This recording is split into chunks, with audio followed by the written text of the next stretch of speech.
Imagine, tu as fait des millions en e-commerce et là, on t'enlève tout. Tu n'as plus de boutique, tu n'as plus d'argent, tu dois tout recommencer de zéro. Ce serait quoi ton plan d'action, sachant que tu aurais uniquement 3 000 € de budget?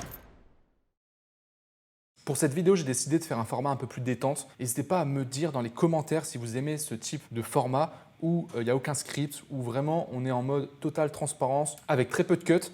Et si ça vous plaît, on refera ce genre de concept. Thank you. Et voilà, on se retrouve tous les deux. Ok, thank you. Thank you, bye bye. Ils sont partis faire des kilomètres avec ou quoi? 1280, ils se foutent de ma gueule. Aberrant les gars, aberrant. Aberrant. On va faire un petit test drive du magnifique Urus Performante. Frérot, le Urus, il a le démon, il t'envoie en enfer. Pa, pa, pa. Tu sais que c'est ouf parce que je le regardais en 2017 quand j'étais en Australie, je dormais dans ma caisse. Ouais. Je dormais dans ma caisse et tout, bon, c'était stylé. Hein. Et je me disais, putain, si un jour j'ai une putain de caisse, moi à la base, je voulais une M8 ou un truc comme ça. Une M8. Urus Performante. Imagine, tu as tout perdu, donc tu n'as plus de business. J'ai plus de business. Il te reste uniquement 3 000 €. Donc tu as 3 000 € de budget. Okay. Tu as encore évidemment tes connaissances, compétences, etc. Tu n'as plus ton réseau. Et tu dois relancer un business e-commerce de zéro. Ça serait quoi vraiment ton plan, étape par étape, pour réussir à en vivre quoi déjà?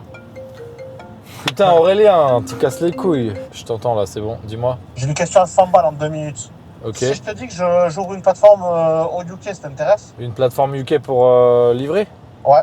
Ouais, grave, ouais. Ok, je suis en train de sonder tous mes clients parce qu'en fait, je voulais ouvrir en premier les États-Unis. Mais. Les États-Unis, ça m'intéresse. Ouais, je sais, mais Green, il me dit, Auré, c'est chaud avec Trump là. Ouais, mais ça va se tasser ça. Hein. Ouais, je vais regarder, mais il me dit beaucoup plus facile de scaler directement au UK, il me dit. Il me dit avant les États-Unis, il me dit. C'est vrai ça pour toi? Alors les US, c'est beaucoup plus compliqué au départ de pénétrer le marché. Par contre, le niveau de scaling, il est violent là-bas. Le UK, c'est un peu comme France, c'est un peu comme l'Allemagne, mais c'est faisable. Après, il y a de l'argent là-bas. Hein. Bah après, c'est à vous de voir. Mais moi, dans tous les cas, nous cette année, on veut lancer US et par défaut, du coup, UK aussi. Donc là, j'ai 3 000 €. Ce que je fais, c'est dans un premier temps, je vais optimiser au maximum pendant une période donnée mes dépenses mensuelles. Donc okay. Si je peux, pas de loyer, réduire au maximum en fait toutes les dépenses d'à côté pour que chaque euro que je gagne, je puisse l'injecter dans le business. Okay, ouais. Parce que je vais partir du principe que je vais tester un produit ou je vais tester un business, ça va pas forcément marcher tout de suite, donc il faut que j'anticipe ça aussi. Okay. Donc par exemple, moi ce que je faisais à l'époque et ce que je conseille, c'est avoir un taf purement alimentaire qui soit pas non plus horrible et qui te prenne pas non plus 50 heures semaine, que tu puisses mettre tes 800 ou 1000 € de côté par mois, comme ça tu peux les réinjecter en fait à chaque fois dans ton business. Ouais. Et aussi à côté de ça, bien penser à avoir un endroit posé pour bosser, pour couper et pas être dérangé. Donc idéalement, tu vois, la structure parfaite, ça serait je vais chez mes parents, ou je vais chez ma copine, ou je vais chez un ami où il y a de la place. J'ai un bureau, un espace dédié. Tu sais, je suis focus. Okay, minimum 2 heures ou même 3 heures, tu vois. Exactement. Routine, tu te fixes une routine obligatoire. Première étape, ça va être forcément trouver un produit à vendre. Ouais. C'est quoi pour toi le meilleur moyen aujourd'hui de trouver déjà un bon produit ou plusieurs produits? Est-ce qu'il faudrait faire plutôt une boutique monoproduit, multiproduit? Il faut se concentrer sur un produit. Il faut que ton produit principal devienne le produit qui va faire 80% de ton chiffre d'affaires. Il n'y a pas besoin de trouver 10 produits différents. Il faut trouver un produit. Ce produit, il faut qu'il ait plusieurs caractéristiques. Il faut qu'il réponde à un problème, absolument. Ouais. C'est-à-dire qu'il faut vraiment qu'il cible un problème spécifique. La deuxième chose, c'est qu'il faut qu'il ait, ou que tu puisses, en tout cas, te projeter sur la valeur perçue de ton produit pour avoir de la marge. Parce que il faut de la marge, il faut vraiment de la marge. Un produit que tu vas acheter 5 €, tu vas pas le vendre 30 €, tu vas pas faire de marge. Les coûts publicitaires sont extrêmement élevés, la TVA, les frais Stripe, etc. Enfin tout ça c'est du vu et du déjà vu. On le sait, il faut que tu puisses vendre ton produit 50, 60 €. Il faut idéalement, alors je sais que c'est contre-intuitif parce que nous on est parti sur un truc, au final la OV était assez bas au départ, mais j'avais l'expérience. Mais il faut idéalement essayer d'avoir minimum 50, 60 € d'AOV. Et sur un produit à 50-60 €, si tu l'achètes moins de 10 €, c'est top déjà. Il y a aussi cette notion de time to market. C'est-à-dire que, tu vois, si tu prends par exemple le hoodie, The Hoodie de David Fogarty, il a eu la vision en fait, parce qu'il s'est dit, ok, ce produit-là, il commence à y avoir de la viralité, mais il n'y a pas de gros acteurs. Ouais. Donc je vais me positionner dessus et je vais en faire quelque chose de viral et d'indispensable pour tous les foyers du monde entier. C'est ce qui fait qu'il a pu scaler à 500 millions en, je crois, 3 ou 4 ans. Enfin. Ouais.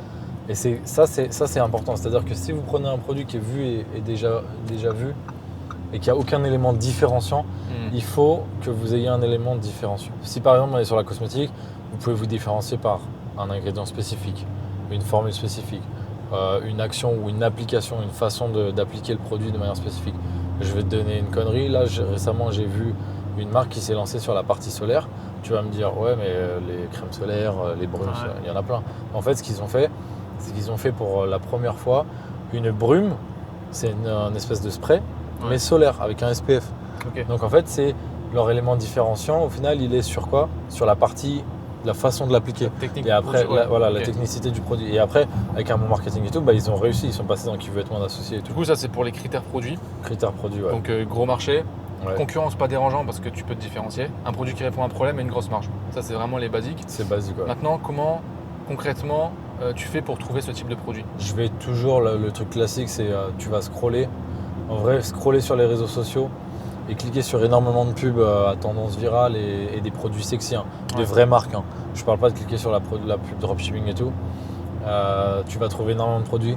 Idéalement, tu te fais un compte par exemple où tu vas être basé aux US, un compte Insta ou un compte TikTok, et tu essaies d'être target par un maximum de tu publicité. Likes, tu cliques dessus, tu vas sur les sites. Tu cliques dessus, tu ajoutes one, etc. Et après, tu vas en avoir de plus en plus. Et si tu le fais par exemple énormément sur des produits cosmétiques, après tu vas avoir que des produits cosmétiques. Ça, c'est le classique, mais honnêtement, j'ai trouvé énormément d'idées produits. Encore aujourd'hui, j'en vois plein des idées produits que j'aime. J'aimerais trop les lancer, etc. Mais je peux pas, tu vois. Pas le temps, Après, tu as tous les outils. Si tu as un peu de budget, soit tu partages un compte avec quelqu'un, soit tu prends un abonnement. Tu as tous les outils classiques d'espionnage produit, espionnage concurrentiel. Et puis après, tu as un outil merveilleux qui est gratuit, c'est la bibliothèque publicitaire de Facebook. Tu tapes des mots-clés et après, il faut fouiller. Il y a des milliers et des milliers de pubs, mais il faut fouiller, tu vois. Un autre truc, ça c'est un truc que j'ai découvert en faisant ma création de marque de cosmétiques, c'est quand je suis allé sur Alibaba pour trouver les fournisseurs sérieux, je voyais un peu les hot selling, les trucs, et en fait, tu vois un peu en avant-première ce qui est tendance et ce qui se vend. Pourquoi? Parce que les fournisseurs mettent un peu les volumes de vente récents, tu vois. Et donc, comme tu es à la source, c'est-à-dire à la fabrication, à la production, tu vois les volumes de vente augmenter, les fournisseurs le mettent, mais tu ne vois pas encore la répercussion sur le marché. Donc tu peux le voir un petit peu avant tout le monde. Tu vois. Un temps d'avance, Donc ça peut être intéressant d'aller sur Alibaba et de regarder. Tu vois. Après, l'idée, ça va être de maximiser tes chances de résultat en minimisant tes risques d'investissement. Donc pas besoin de faire gros stock, partir direct en marque, tout personnalisé et tout, parce que tu vas avoir des gros MOQ et tu vas devoir investir beaucoup plus. En fait, ce qu'il faudrait faire, et c'est là où il y a toute la pertinence de l'accompagnement également, c'est qu'on te met à disposition, tu vois, tu mets à disposition tous les contacts, les agents, les usines et tout. Et donc, il faudrait aller sourcer le produit auprès d'un agent pour avoir le prix, etc. Commander le produit dans un premier temps chez soi, le tester, pouvoir en profiter pour faire du contenu, faire des vidéos, faire quelques b-rolls, etc. Si jamais, ensuite, tu prends un monteur sur Fiverr ou 5euros.com là, pour faire des premières ads ou l'envoyer à des UGC et tout. Et au passage, valider déjà s'il est bien, tu vois. Et donc tu fais ça. Une fois que tu as validé le produit, tu sais que tu vas le lancer, tu sais que c'est le truc à faire. Il faut essayer de trouver le juste milieu entre un bon marketing et ne pas trop exagérer non plus, parce que tu vas pas pouvoir avoir de packaging personnalisé et tout. Mais ce que tu peux faire, c'est que tu peux demander à un designer de faire des mock-ups. Tu peux avoir un bon rendu, tu peux demander à faire des photos ou faire les photos toi-même. Essayer de faire un truc le plus pro possible qui puisse se rapprocher un peu comme si c'était une marque, semi-marque entre guillemets. Ouais, tu fakes un peu la marque.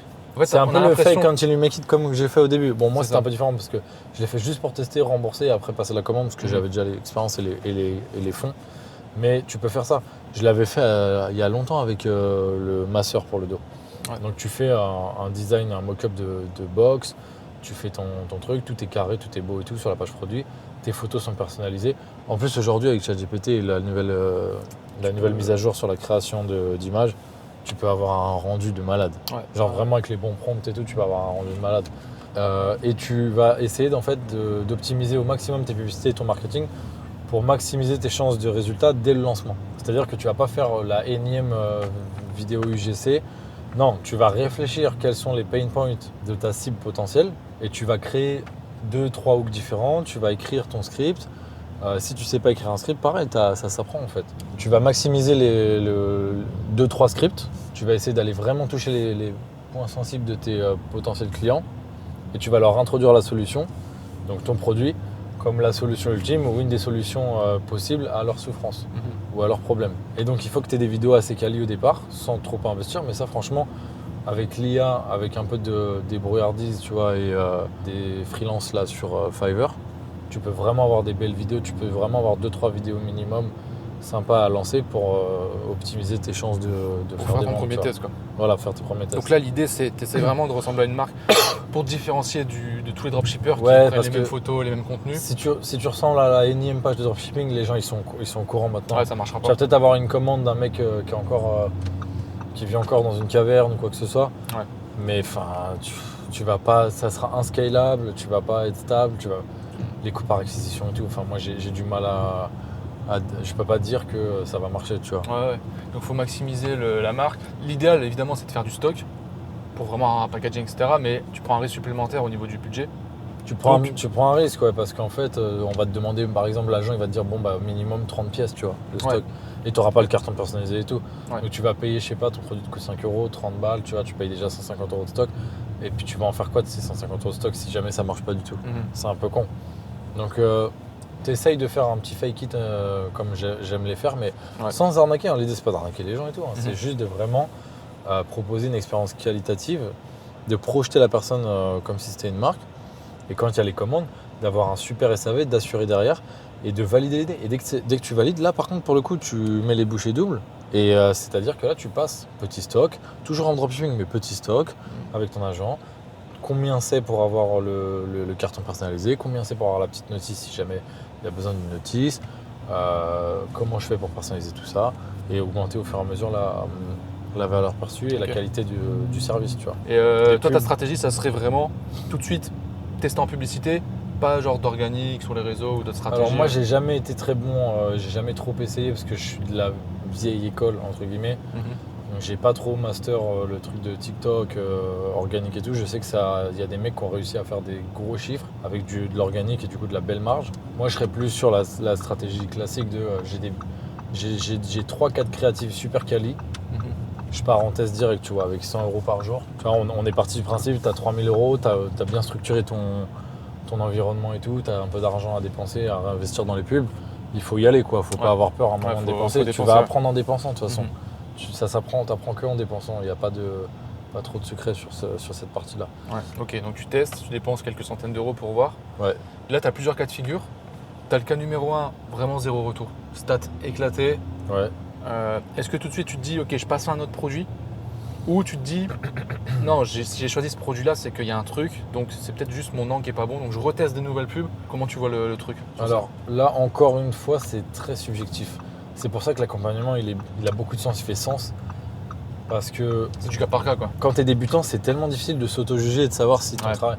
Moi, à l'époque, j'avais l'impression que je faisais bien les choses. En fait, je faisais pas bien les choses. Et en fait, c'est bien d'avoir l'œil extérieur pour le coup. Et donc, du coup, ce que je fais, c'est que j'essaye d'avoir un peu l'avis de quelqu'un de l'extérieur qui a un minimum d'expérience ou déjà du succès ou du résultat pour voir si le problème vient pas par exemple potentiellement des pubs, ma façon d'avoir présenté le produit, présenté le problème, introduit le produit comme solution.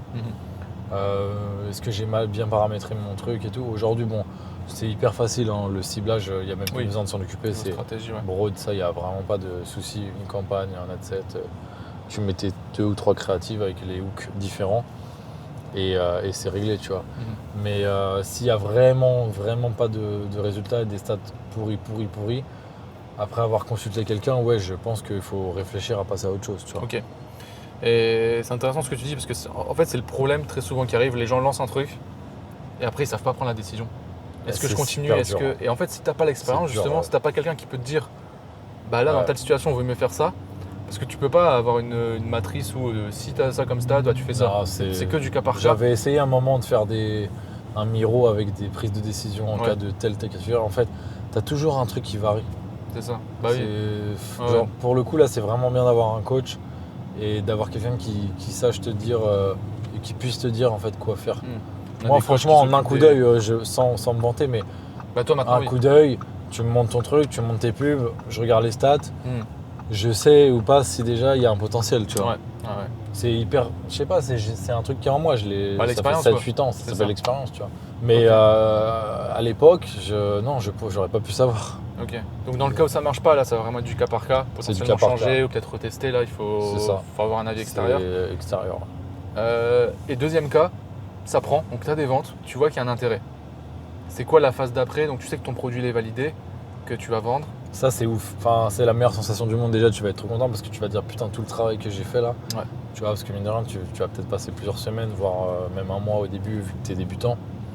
Tu vas dire, ah, ça marche et tout, c'est la folie.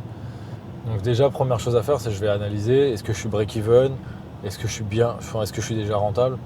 Même si vous êtes break-even, il n'y a aucune panique à avoir parce que c'est-à-dire qu'il y a énormément de zones d'amélioration possibles qui font que vous serez rentable. Ouais. Okay, et du coup, là, ce que je fais, c'est je laisse tourner les pubs gentiment, j'évite de trop toucher parce que je ne m'y connais pas. Je pars du principe que je ne m'y connais pas. Ouais. Je laisse tourner, à la rigueur, j'augmente légèrement le budget tous les 3-4 jours sans trop exagérer parce qu'il ne faut pas que j'oublie que j'ai pas de stock, j'ai pas encore fait les choses bien et tout. Donc, on ne veut surtout pas scaler quelque chose qui pourrait se retourner contre nous, tu vois. Donc, ce que je fais, c'est que j'y vais tranquille, mais en attendant, je bosse à fond sur mon back-end. Donc, je commence à optimiser les emails. Je commence à optimiser en priorité la partie produit. Là, je parle avec mon agent, je lui dis écoute, là, je pense que je peux investir à vue sur 200 pièces. Est-ce que à 200 pièces, j'ai le droit d'avoir un carton brandé? Oui, non, tu peux. Ouais, généralement, tu peux. C'est pas impossible que tu puisses, à 200 pièces, commencer à pouvoir avoir un carton brandé. Ça reste du carton. Au pire, il va te dire écoute, je peux te faire 200 pièces de MOQ à ce prix, mais pour le carton, c'est 500 pièces et tu l'achètes à part et c'est pas très cher, tu vois. Mais donc, tu t'essayes d'optimiser ça. Très souvent, tu peux. Les packaging, nous, on l'avait fait sur AliExpress directement. On avait contacté un fournisseur en lui disant est-ce que tu peux nous faire un sac. Et tu sais, c'était un simple sac en c'est les satin. shipping bags et tout, ça c'est Avec, plus facile. Et ça, c'était quoi? C'était 50 pièces minimum. Ouais. Et ça coûtait 50 centimes. Ouais. Tout dépend de la typologie de produit. Si vous avez un produit qui se prête à ça, ouais, c'est top pour vous, tant mieux. Si vous avez plutôt un produit, par exemple, si vous avez un produit cosmétique ou un produit électronique et tout, je sais que souvent quand même pour ajouter le logo, déjà ajouter le logo sur le carton, ensuite ajouter le logo sur le produit en lui-même, ça c'est encore plus de MOQ souvent. Mais bon, ça c'est pas un truc qui fera, faut qu'on s'entende bien d'ailleurs, hein. C'est pas forcément que ça fera plus de ventes, mais c'est juste que ça fera beaucoup plus sérieux et les gens viendront racheter chez vous. Pour l'image pour de l'image, la boutique, le long terme, et même ça vous fera de l'expérience aussi. Okay. Donc j'essaye de faire ça au maximum, de me dépêcher à améliorer au maximum mon back-end, mon produit, ma logistique et tout. Si là j'arrive à faire mon petit stock, c'est tant mieux, tu vois. Par exemple, j'ai 200 pièces, mettons que je fasse entre 8 et 12 commandes par jour de manière stable, rentable ou break-even. J'ai mon petit stock de 200 pièces, j'ai un peu de visibilité, j'ai un peu de temps pour améliorer. Et dès que je fais rentrer de l'argent, je recommande plus, tu vois. Je reste en dropshipping. Les délais de livraison, ils sont bons. Je vais être à 6-7 jours avec une express ou un... Ouais, t'as pas besoin de faire du stock tout de suite en non, France pas tout ou de suite. dans le pays dans lequel tu Pas vas. tout de suite. Par contre, au fur et à mesure que je vais faire rentrer de la trésor, je vais commencer à anticiper mon plan d'action sur, écoute, maintenant, comment je peux faire si je veux vraiment tout améliorer pour aller en France, stocker en France et encore mieux, en fait, servir mes clients, tu vois. Okay. C'est dans un temps 2, vraiment, il y a le temps, tu vois. Ouais. Mais déjà, ça, t'es sur la bonne voie. C'est-à-dire que tu as un début de produit et j'attends aussi les premiers feedbacks clients. Il faut aussi être réaliste, il ne faut pas se voiler la face. Moi, j'ai trop souvent eu, quand je faisais du coaching, j'ai trop souvent eu des élèves qui avaient des résultats. Et en fait, ils me disaient, sur 10 avis, ils en avaient 2, 5 étoiles, 8, 2 ou 3 étoiles, enfin entre 1 et 3 étoiles.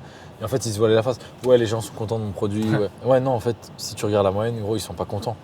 Du coup, c'est-à-dire qu'il faut que tu retravailles certaines choses, il faut carrément que tu changes de produit, tu vois, parce que tu peux pas scaler. Si tu scales un produit sur lequel tu n'as pas de satisfaction, tu vas avoir un truc qui va s'écrouler du jour au lendemain, tu vois. Ouais. Du coup, je m'assure qu'il y a un minimum, tu vois, de retour client, de feedback, et après j'ajuste. Ok, et là, en fait, au final, à cette étape-là, tu as déjà une bonne base, tu as des fondamentaux. Ce qui est important à noter, c'est que tu réinvestis tes premiers euros tout de suite pour améliorer. Ouais. Tu n'es pas tout de suite en train de sortir l'argent pour toi. Jamais sortir l'argent. Jamais sortir l'argent. D'ailleurs, je réinsiste, hein, c'est pour ça que c'est hyper important de créer un environnement de travail qui soit sain et une stabilité financière qui soit un minimum correct. Parce que la plupart des gens, ils vont scaler un truc de merde, ils vont faire beaucoup d'argent d'un coup. Je sais pas, par exemple, 10, 15, 20 000 euros, c'est beaucoup d'argent. Ouais. Et ils vont vraiment faire n'importe quoi. Genre moi, mes premiers 40 000 euros, il n'y a rien qu'à changer dans ma vie. Ouais. Allez, je suis allé acheter, au lieu d'acheter du Zara, je suis allé acheter du Sandro. Genre vraiment sans rigoler, tu vois. Une chemise ou deux. j'ai pas acheté de Rolex, j'ai pas acheté de je sais pas quoi. J'ai gardé le même appartement, j'avais la même copine, j'ai rien changé. J'ai juste. Même copine. Non mais tu vois ce que je veux dire. Non mais il y en a Ouais, ils si sont. t'avais Il y en a, pris un ils million, seraient capables t'aurais changé de péter un copine. plomb. Non mais il y en a ils sont capables de péter un plomb. Tu vois. Il faut vraiment garder. Il faut se dire que vous êtes en train d'investir sur le long terme. Genre vous n'êtes pas en train de vouloir sortir du cash tout de suite, tu vois. Ah oui, Etc. j'ai oublié de le dire, mais direct, d'autres pubs. Genre, c'est-à-dire, j'envoie C'est direct. Nouveaux créateurs, nouvelles UGC, nouveaux scripts et tout ça, c'est hyper important parce T'enchaînes, que ouais. il faut stabiliser au maximum votre workflow de créative. Il faut que vous ayez régulièrement de la créative à lancer parce que sinon, ça va pas être éternel. Genre, parfois, pubs vous s'épuisent. verrez que vous avez des pubs qui seront bangers et qui vont tenir des mois. Moi, ça m'est déjà arrivé. Hein. J'ai encore une pub là qui tourne depuis, elle tourne depuis fin 2023. Ouais. Mais c'est très rare, tu vois. Et elle est à petit budget. Ouais. C'est 100 € par jour. Donc il faut Donc, vite y aller, quoi. Il faut vraiment réinvestir dans la partie créative et tout. Renouveler les pubs. En fait, tout ce qui fait, vous investissez dans tout ce qui fait 80% de votre business. C'est-à-dire que c'est les pubs. Les pubs, Ouais, c'est la vrai. structure, les emails et tout. C'est une erreur tellement commune. Vous ne prenez pas d'agence, vous vous débrouillez en fait. Parce que t'as Pas beaucoup de de gens dépenses qui inutiles. ils lancent des pubs, la pub fonctionne. Et maintenant ils disent ah c'est Oui, bon, j'ai fait le taf, voilà. la pub elle marche. Ah mais je Alors suis que passé par là, tu vois. c'est le moment normal. où il faut renchaîner, il faut en faire des Bien nouvelles. sûr. Les variantes qui marchent bien, tu fais une nouvelle variante et tu bombardes. Et en fait, c'est en faisant ça que tu vas scaler vraiment. Ouais. Et qu'au Bien final, sûr. tu vas vite faire, je sais pas, tes 1000, 2000 € par jour. Puis Tu tu as plusieurs façons de scaler. Tu vas scaler verticalement, très classique. Tu vas augmenter les budgets. Ouais. Ça, c'est assez classique. Mais après, tu vas scaler aussi avec la multiplicité de tes créatives. Parce que grâce à la multiplicité de tes créatives, tu vas ouvrir de nouveaux angles en fait. Tu vois, moi j'ai un document par exemple, il doit faire genre une 15aine de pages.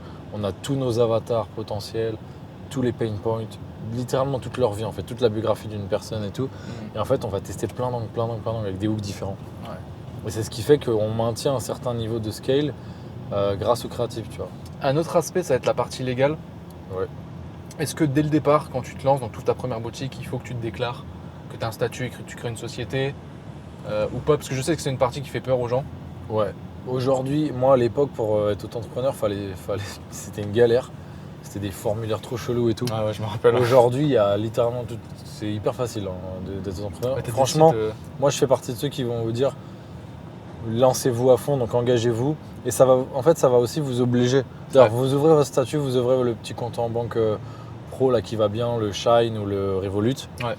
indépendant là. Ça va vous forcer en fait à vous structurer, dire ok, mine de rien, j'ai déjà un petit compte pro, j'ai déjà ma structure et tout, même si c'est juste de l'auto-entreprise. J'y vais, tu vois, je fais les choses bien. Ouais. Dès que je commence à faire des ventes, je tiens ma comptabilité et tout. C'est des choses que si je revenais en arrière, j'aurais fait totalement différemment. Moi, j'ai pas fait n'importe quoi, mais j'ai un peu négligé cette partie-là, tu vois, admin et tout, et ça m'est retombé dessus. Ouais. J'ai eu des amendes, j'ai eu des trucs à payer. Surtout des trucs chiants, qu'aujourd'hui, tu vois. c'est. En fait, déjà, c'est simple C'est super simple. ouais. et ça coûte pas cher. Il y a un site, j'en ai déjà parlé, c'est Legal Place, qui n'existait pas à l'époque, Ah oui. qui propose de connais, créer ouais. sa micro-entreprise. Ils te la font en Ouais. 48 heures, voire même 24 heures. Tu as une Ouais. option. Tu payes 50 € et tu as tout. Et tu as un contact aussi. Tu as un assistant en ligne si tu as des questions Ouais, ou autre, manager et tout. pour la Ouais. déclaration, pour tout. Donc tu as juste à payer 50 € et c'est carré. Tu n'as rien à faire, tu n'as pas à remplir des formulaires toi-même, etc. Je vous mettrai le lien en dessous dans la description si vous souhaitez passer par eux. Et surtout, quand tu es en micro-entreprise au début, tant que tu fais pas de vente, tu payes rien. Tu payes Ouais. des impositions sur ton chiffre d'affaires. Ouais. Donc en fait, il n'y aura rien à payer. Parce que des fois, il y a des gens qui disent ouais, mais si je dois payer des 200, 300, 500 € alors que j'ai toujours pas encore Non. fait de vente, Et il n'y a pas ça. Vous faites pas arnaquer par le courrier qu'on reçoit là quand tu crées une Ouais, micro-entreprise si, qui ouais. te dit qu'il faut payer 240 € Ouais, de je sais ça, pas quoi là. c'est- ouais. Il n'y a rien à payer, il y a absolument rien à Rien du payer tout, les ouais. gars. Là, concernant le plan, bah, écoute, je pense que c'est assez clair. Vous avez un plan à suivre, hein, là, littéralement. C'est un peu le plan que je partage globalement, on se rejoint pas mal là-dessus. Et c'est clairement le meilleur moyen si aujourd'hui vous voulez lancer votre business e-commerce. Encore une fois, je le rappelle, il vous faut un budget minimum. Si vous avez 200 € sur votre compte bancaire, franchement, allez travailler, mettez de l'argent de côté. Et ensuite, lancez-vous une fois que vous avez les ressources. Est-ce qu'il y a un truc que tu as fait au tout début qui était clairement une perte de temps, que si aujourd'hui tu devais refaire, tu le ferais pas du tout? Ouais, bah les grosses pertes de temps, faire une super page optimisée, qui sommes-nous, alors que personne va aller la regarder. C'est vrai. Faire une FAQ à rallonge alors que personne va aller la lire. En fait, à la fin, ce qui compte, c'est vraiment votre page produit, votre offre et votre marketing. Donc, concentrez-vous à fond sur ça. Une petite partie sur la page d'accueil, sur le site pour que ça soit joli. Mais il faut pas. L'idée, c'est pas de faire le site d'Apple hein, Ouais, bien sûr. avant de lancer. Tu vois. Moi, j'ai été Moi, je fais partie de ces gens qui étaient très perfectionnistes. Ça m'a coûté de l'argent, ça m'a coûté beaucoup de temps. Alors, en contrepartie, ça m'a appris quelque chose et mine de rien, j'ai appris à rédiger, faire un peu de storytelling, copywriting et tout, mais ça m'a rapporté zéro. Donc, ne passez pas trop de temps sur ça. Passez vraiment du temps sur la recherche produit et sur l'analyse d'un produit qui a un très bon potentiel, plutôt que optimiser votre site et faire en sorte d'avoir le truc le plus beau possible, quoi. De toute façon, c'est simple. Pour faire des ventes au début, c'est un bon produit en face de la bonne cible qui répond à son besoin avec la bonne pub, le bon angle marketing, le bon message. Le site, c'est secondaire. Tu peux avoir un site qui n'est pas exceptionnel au début. Si tu réunis ce que je viens de dire là, tu feras quand même des ventes. Et après, le site, tu l'optimiseras au fur et à mesure. De toute façon, tous nos sites, à chaque fois, la version qui aboutit ne ressemble jamais à la première version. Mais moi, si j'ai un jour, ça serait bien qu'on fasse une étude de cas juste pour rigoler, mais si vous voyez le site de ma marque, à la première version, la toute première version, ouais. et ma version aujourd'hui qui est exceptionnelle, où on a plus de 5% de taux de conversion en moyenne, ça n'a rien à voir. Il n'y a rien à voir en fait.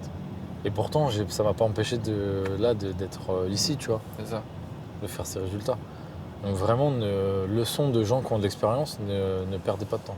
Et pour finir sur le plan, est-ce que tu penses qu'aujourd'hui, un débutant complet, vraiment qui démarre de zéro, qui a un certain budget comme on l'a dit, s'il applique ce plan, où tu mettras combien le pourcentage de réussite? Parce que c'est une question qu'on me pose souvent.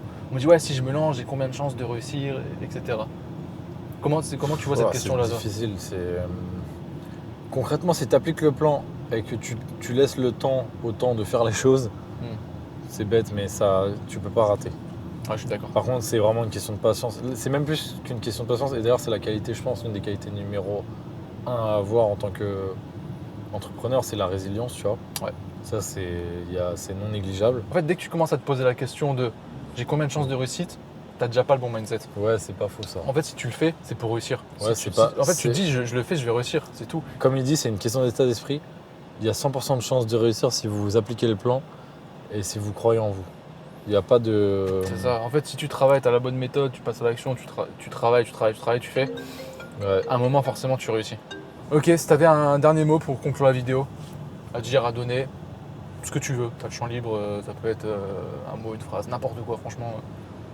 Tu dis ce que tu veux. Genre, un message à faire passer à tous les gens. Là, c'est toujours pareil, mais genre les sacrifices d'aujourd'hui valent tellement la peine de ce que vous pouvez avoir demain. Enfin, late gratification, genre ça, c'est un truc qui est trop souvent sous-estimé, mais sacrifier énormément de choses, du temps, des sorties avec des copains, des expériences, des activités, pour vous focus sur votre truc, mais pour que pendant des années plus tard, vous soyez entre guillemets tranquille, vous soyez entre guillemets surtout épanoui. C'est même pas le fait de pas travailler ou quoi, c'est le fait d'être épanoui, de vous sentir bien à votre place, bien dans vos baskets, aligné avec ce que vous faites, vos valeurs, avec ce que vous vendez et tout. Ouais. Ça n'a pas de prix. Aujourd'hui, moi, il n'y a personne qui peut venir me voir et me regarder droit dans les yeux et me dire t'es une merde, tu vends de la... Non, parce que je sais que ce que je fais, c'est bien. On fait tout carré, on fait tout en France.